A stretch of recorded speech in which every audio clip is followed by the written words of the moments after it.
Hello everyone, this is me, Maristani Vlog. I hope you are all doing well today guys. And have a nice day sa inyong lahat.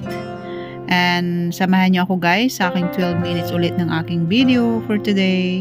Na ipi-play natin sa ating bahay kulitan.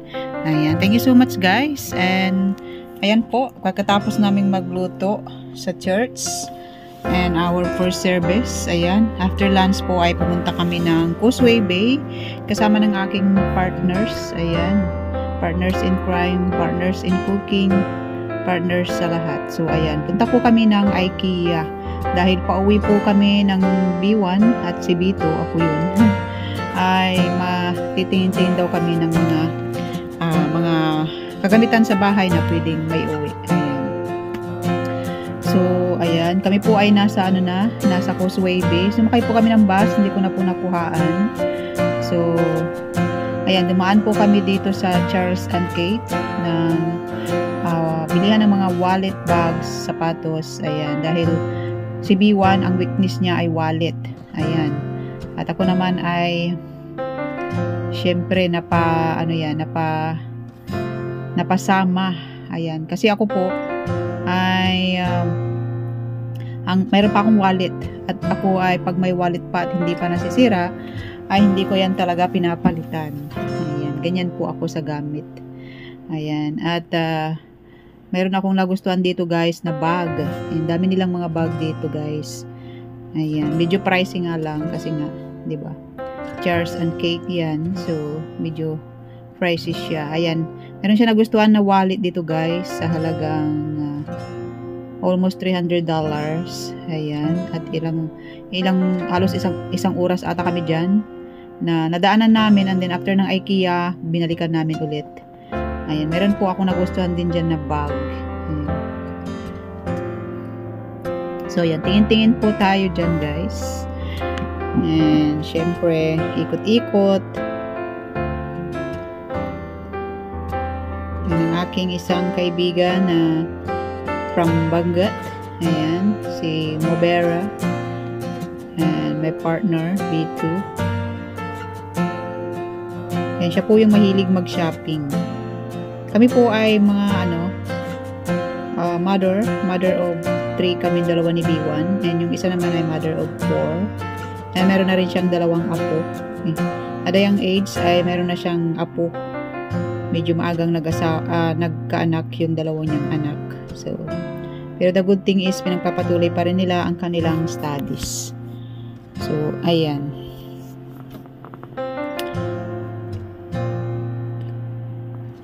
Maganda po ng mga bag nila dito guys. Mga original and mga leather. Ayan. Tingin-tingin lang po ako guys kasi wala pa akong balak bumili. Tingnan natin kung matutukso ako at the end. Tingnan po natin. Kung ako man po ay bibili dyan, ay hindi rin po para sa akin. Siguro gagamitin ko lang once, twice. And ayan, siyempre mga dalaga yung aking mga junakis. So, kukunin nila yan. So, ganun po ako pagka may mga nabibili at nagustuhan ng mga anak ko. Pag umuwi po ako ay wala na akong gamit. Ganun po ang buhay ng mother. At mga halos magkakasing tangkad, kasing katawan kami ng mga anak ko. So, lahat po ng mga damit ko, shoes, or mga bags, ayan, ina-arbor nila lahat yan. And pag ako'y bumibili, talagang sila talaga ang iniisip ko.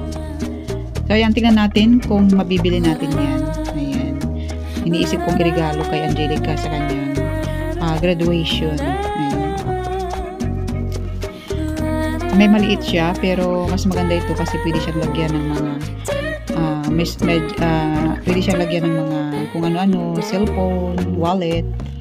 Ayan, diba? Alcohol, charger, power bank, pwede na yan. Hindi naman siya malaki, hindi rin siya maliit. Sakto lang ang size. So, ayan guys, bumaba na po kami ng hindi pa namin nabili yan. Bumaba po kami ng IKEA. Ayan. Siyempre, libre po diyang mamahinga. pwede ka rin matulog. So, ayun si B1, nagsusulo. Ngayon po ay napagod kasi sobrang init guys ng panahon ngayon dito. Minsan ang ulan bigla, tapos si init. So, lagi akong naka-ready, may laging nakalagay na payong sa aking bag. So, in case na umulan or sobrang init, meron tayong panangga, di ba? Maganda po dito guys sa IKEA. Sana mayroon din ganito sa Pangasinan. I think mayroon dito sa Maynila. Mayroon ng IKEA sa Maynila. Ngunit kung wala kang malaking sasakyan, hindi ka pwedeng mag-shopping ng mga maganda kasi ng mga ano nila, mga furniture, ayan, mga kitchen utensils, at saka medyo ano siya, affordable siya. Mga kumot, ayan, magaganda.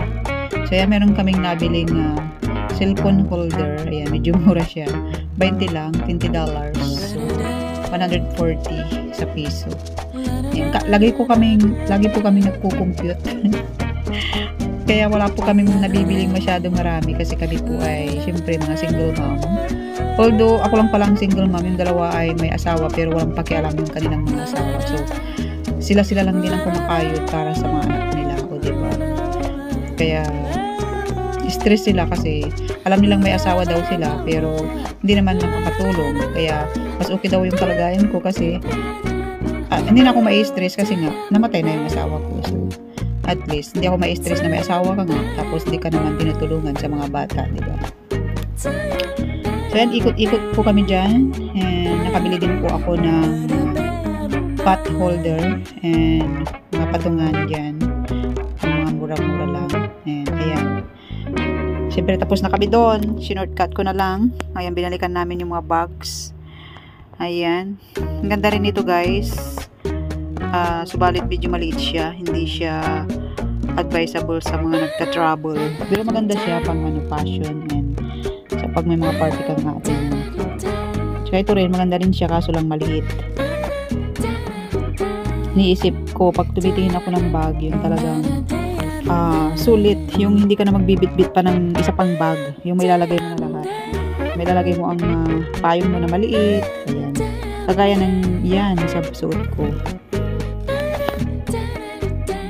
Maganda guys, and medyo nag-sale sila pala ng 10% dyan, 10% off. Kaya ayan, tingin-tingin lang tayo. Maganda guys, oh, cute. Meron din tong mga imitation guys, pero halata naman pag imitation. Minsan-minsan lang din naman tayo makabili ng branded kasi meron naman tayong pambili guys, kaso as a mother, as a single mom, pero kahit na may asawa pa ako, hindi ako mahilig sa branded kasi ang aking ay luluma din yan, and basta malinis sa akin at kaaya-ayang tignan ay okay na sa akin. At kung bagay naman sa'yo, depende na rin sa nagsusuot, diba? Pero wala namang masama kung mag-branded ka as long as kaya mo.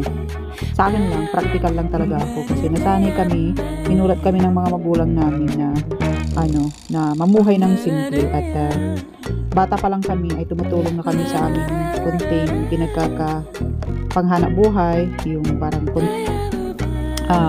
tumutulong kami sa kanila, and then binibigyan din kami ng ng pera. Ayan, so kumikita kami, bumibili kami ng mga gamit namin galing sa aming mga pawis nung mga bata pa kami. So ayan, hanggang sa nag-college ako, ayan, talagang pinagpatrabahuan ko yung mga binibili ko ng mga damit. Siyempre pag college ka, diba, mula Lunes hanggang Friday ang pasok mo, minsan may Sabado pa. So alam nyo yun, kailangan mo rin bumili ng damit. So pati yung ko, tinitipid ko pati yung baon ko para lang may mabili ako ng ng damit ko. Kasi may uniform din naman kami, kaso siyempre, di ba, pagka hindi siya for uniform day, kailangan mo mag-casual. So ayan, hindi kami binibigyan ng extra money pambili ng damit. So pinaghihirapan talaga namin yung yung binibili namin ng mga gamit. So ayan, natuto talaga ako na hangga't hindi nasisira, halimbawa may cellphone, ganyan, hangga't hindi nasisira, hindi ko yan pinapalitan. Ngayon lang ako medyo nagkaroon ng more than 2 na cellphone kasi nga nag-YouTube tayo. Kaya ayan, pero hindi rin ako mahilig sa iPhone. Mga Samsung lang, as long as malaki ang storage and GB. Ayan, okay na yun sa akin. At hindi ako nakikipag-anuhan sa mga kaibigan na branded yung mga phone nila. Kasi luluma din yan. Kung i-invest mo, 'di ba? Nagtubo pa yung yung pera, 'di ba? May pera ako, tapos halimbawa yung iPhone is 40,000 and meron sa akin binibenta na something na halimbawa alahas na pwede siyang tumubo, doon ako sa alahas. Ano na lang ako, ordinary cellphone lang. Doon na lang ako sa alahas kasi habang tumatagal, lumalaki yung kanyang value. So, ano yun, wise lang, and syempre, di naman tayo kasi malaki ang sahod katulad ng iba. I mean, meron tayong mga binubuhay na mga Junakis. So, siguro pagka tapos na yung mga aking anak at hayayay na ako, ayan, pero hindi pa rin ako talaga sa mga mamahalin na cellphone, ganyan, iPhone. Hindi pa rin ako na-attract or kahit na siguro may pera ako.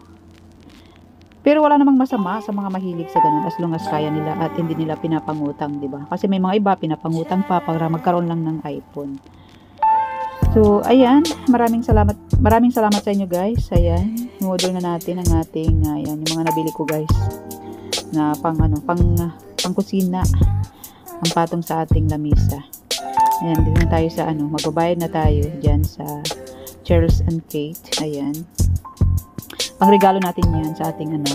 Isusuot muna natin bago natin ibigay sa ating Junakis, sa ating graduating na anak. Ayan, minsan lang naman po 'yun, guys, kaya yun. Thank you so much for watching. It's me, Marstani Vlog. Signing off. Bye-bye. God bless everyone.